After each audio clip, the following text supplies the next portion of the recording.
रहमतुल्लाहि व बरकातुहू। आज हम यूनिट नंबर 1 टॉपिक सेट्स सब topic member of set notation of set पढ़ेंगे। हम पिछली वीडियो में सेट की डेफिनेशन के बारे में पढ़ चुके हैं कि what is set. The collection of distinct and well defined objects is called set. और इसको मैंने बड़े अच्छे तरीके से समझाया भी है। अगर आप चाहें तो आप मेरी पिछली वीडियो देख सकते हैं। चलते हैं जी अपने टॉपिक की तरफ। आज का टॉपिक है हमारा मेंबर्स और elements of the set. The objects of a set are called its member और एलिमेंट्स। मीन्स के सेट के ऑब्जेक्ट्स को हम मेंबर या एलिमेंट्स कहते हैं। सेट एक कलेक्शन है, तो हमने जिस चीज़ की भी कलेक्शन बनानी है उस चीज़ को हम ऑब्जेक्ट्स कहते हैं, और ऑब्जेक्ट्स को हम मैथमेटिकली मेंबर या एलिमेंट्स कहते हैं। जैसे कि हमने एग्जांपल ली है, एग्जांपल के अंदर हमने एक सेट लिया है जिसका नाम है A is equal to curly bracket 1 2 3 4 and curly bracket close.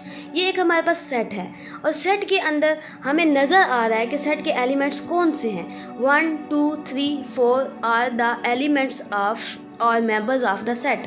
हम डेली लाइफ की एक एग्जांपल लेते हैं कि अक्सर बच्चे कॉइन्स की कलेक्शन किया करते हैं, और कॉइन्स की कलेक्शन के लिए वो एक गुल्लक भी खरीदते हैं ताकि वो अपने कॉइन्स को सेफली कलेक्ट करते रहें जब तक वो चाहते हैं। तो यहाँ पे अगर हमारे पास सेट एक कलेक्शन है, तो कलेक्शन के लिए हमें एक गुल्लक चाहिए जो कि हमारे पास कर्ली ब्रैकेट्स हैं, और जो गुल्लक के अंदर कॉइन्स हैं वो हमारे पास ऑब्जेक्ट्स हैं।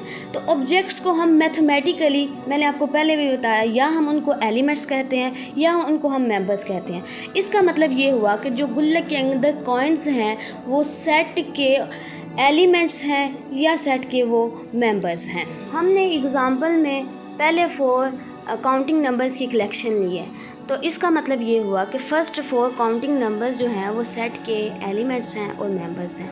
आई थिंक सो अब क्लियर हो गया। अगर तो कोई पॉइंट आपको क्लियर नहीं हो रहा तो आप मुझे कमेंट्स में बता सकते हैं ताकि मैं आपकी मज़ीद हेल्प कर सकूं। आज की वीडियो का हमारा नेक्स्ट टॉपिक है सेट नोटेशन। मीन्स के सेट की पहचान, कि सेट को लिखना कैसे है, सेट को नाम कैसे देना है, सेट के मेंबर्स को हम किस तरह लिखते हैं। दुनिया में हर चीज़ की कोई ना कोई पहचान होती है ताकि हम उसको कॉल कर सके, मीन्स के बुला सके कि हमने उसको किस तरह पढ़ना है, किस तरह हमने अगले को बताना है कि ये फ़लाँ चीज़ है, ये क्या है। तो सेट के लिए भी एक पहचान है, मीन्स सेट नोटेशन है। तो सेट नोटेशन का फर्स्ट पॉइंट है set is represented by capital letter ABC so on Z तक। अब हम सेट का नाम इंग्लिश के अल्फ़ाबेट्स लेते हैं जो कि कैपिटल अल्फ़ाबेट्स होते हैं। सेट का नाम हमेशा कैपिटल अल्फ़ाबेट्स से ही ज़ाहिर किया जाता है। नेक्स्ट पॉइंट है हमारे पास elements and members of set are represented by small letters when elements are alphabet. वो कहता है कि अगर हमारे पास सेट के एलिमेंट्स इंग्लिश अल्फ़ाबेट्स होंगे तो एलिमेंट्स को हमने स्मॉल लेटर से ज़ाहिर करना है। सेट का नाम कैपिटल लेटर से, और सेट के एलिमेंट्स में अगर इंग्लिश के अल्फ़ाबेट्स हैं तो हमने उनको स्मॉल लेटर से ज़ाहिर करना है। इससे हमें वाज़िया हुआ कि हमारे पास जो सेट का नाम है वो हमेशा कैपिटल लेटर से होगा, और सेट के एलिमेंट्स हमारे पास हमेशा इंग्लिश के स्मॉल लेटर से ही जाहिर होंगे। नेक्स्ट पॉइंट है elements are written within the bracket. आगे कर्ली ब्रैकेट बनी हुई है।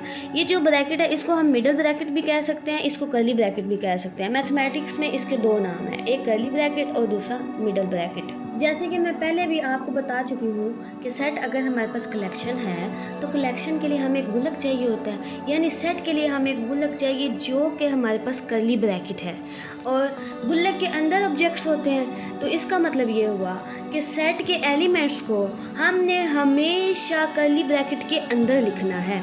ये पॉइंट यही कहता है कि सेट के एलिमेंट्स को या मेंबर्स को आपने कर्ली ब्रैकेट के अंदर लिखना है। नेक्स्ट पॉइंट है हमारे पास elements are separated by using comma. अब हमने एलिमेंट्स को ब्रैकेट के अंदर रख लिया। एलिमेंट्स को अलग करने के लिए वो कह रहा है कि आपने कॉमा यूज़ करना है। अगर आप एलिमेंट्स के दरमियान में कॉमा नहीं लगाएंगे तो एलिमेंट्स अलग अलग नहीं हो पाएंगे, हमें नहीं पता चलेगा भाई ये एक एलिमेंट है, ये 2 एलिमेंट्स हैं। हम एग्जांपल देखते हैं जो कि ऊपर हमने जो 4 पॉइंट्स पढ़े हैं उन चारों पॉइंट्स को फुलफ़िल कर दिया है। सबसे पहला हमने एक सेट लिया है ए जिसका नाम है ए। हमने पहला पॉइंट पढ़ा था कि सेट का नाम हमेशा कैपिटल लेटर होना चाहिए, तो हमने भी कैपिटल लेटर ए लिया है सेट को ज़ाहिर करने के लिए। और हमने दूसरा पॉइंट ये पढ़ा था कि सेट के एलिमेंट्स अगर इंग्लिश के अल्फ़ाबेट्स होंगे तो उनको स्मॉल लिखना है। तो जो हमने दूसरा सेट लिया है जी, उसके अंदर हमारे पास एलिमेंट्स सारे के सारे इंग्लिश के अल्फ़ाबेट्स ही हैं, तो हमने उनको स्मॉल लिखा हुआ है। देखिए, small A, small B, small C, small D and so on small G, means कि हमने स्मॉल ही अल्फ़ाबेट्स लिखे हैं। तीसरा पॉइंट ये था हमारे पास के एलिमेंट्स को कर्ली ब्रैकेट के अंदर रखना है। तो हमने जो सेट ए लिया है उसके एलिमेंट्स को भी हमने कर्ली ब्रैकेट के अंदर रखा हुआ है, जो हमने सेट जी लिया है उसके एलिमेंट्स को भी हमने कर्ली ब्रैकेट के अंदर ही रखा हुआ है। ये भी हमने शर्त पूरी कर दी। चौथा पॉइंट ये था कि एलिमेंट्स को अलग अलग करने के लिए आपने कामा यूज़ करना है। तो आप ज़रा गौर करें, हमने सेट ए जो लिया है उसके एलिमेंट्स हैं 1 2 3 4, तो हमने 1 के बाद भी कामा डाला, 2 के बाद भी कॉमा डाला, 3 के बाद भी कॉमा डाला, और हमने देखिए ना हर एलिमेंट्स को कॉमा अलग कर रहा है। ए को अलग कर रहा है 2 से, 2 को अलग कर रहा है 3 से, 3 को अलग कर रहा है 4 से। तो कॉमा यूज़ किया हमने एलिमेंट्स को अलग अलग करने के लिए। ये जो सेट ए और जी आपको नज़र आ रहे हैं, ये ही सेट की फाइनल नोटेशन है। जब भी आपने किसी भी सेट को लिखना है आपने इसी तरह लिखना है, जैसे ए सेट लिखा हुआ है उसका नाम, एलिमेंट्स कर्ली ब्रैकेट के अंदर, एलिमेंट्स को अलग करने के लिए कामा यूज़ करना है आपने। ये एक बेहतरीन सेट की पहचान है। सेट नोटेशन का एक छोटा सा कंसेप्ट और भी है जिसका नाम है जी बिलोंग्स टू। आप एक सिंबल देख रहे हैं जिसके अंदर सी के अंदर छोटी सी लाइन लगी हुई है, वो सिंबल बनाया हुआ है। Symbol is use to tell that an object is an element of. ये हमें सिंबल ये बताता है कि कोई एलिमेंट है वो अगर उस किसी सेट के अंदर मौजूद है तो ये कहता है कि ये एलिमेंट उस सेट का ऑब्जेक्ट है। दूसरा पॉइंट ये है कि बिलोंग्स टू का निशान बनाया, उसके ऊपर लाइन लगा दी है, इसको कहते हैं does not belongs to. Means के इसका मतलब ये हुआ कि कोई एलिमेंट है वो अगर सेट में से बिलोंग नहीं कर रहा तो हम कहेंगे कि this element is not belongs to the set. ये सेकंड पॉइंट हम पढ़ लेते हैं। Does not belongs to is used to tell is not element of the set. वो यही बात कि ये वाला सिंबल जो है हमें ये बताता है कि एलिमेंट उस सेट में से बिलोंग नहीं कर रहा। नीचे स्टार बना हुआ है, उसके साथ लिखा हुआ है जी बिलोंग्स टू, सिंबल बना हुआ है और उसका मतलब है जी बिलोंग्स टू। नीचे लिखा हुआ है does not belongs to, symbol बना हुआ है डज नॉट बिलोंग्स टू का। एग्जाम्पल के ज़रिए मज़ीद समझने की कोशिश करते हैं। एक हमने सेट लिया है, set of pets, A is equal to cow, horse, goat. अब ए के अंदर 3 एलिमेंट्स हैं, कौन कौन से? काउ, हॉर्स और गोट। अब वो कहता है काउ बिलोंग्स टू ए। इसका मतलब ये हुआ कि काउ जो है सेट ए में से है, सेट ए का एलिमेंट है, तो ये ट्रू है क्योंकि काउ सेट ए में मौजूद है, तो इसका मतलब ये हुआ cow belongs to A. Cow is the element of set A.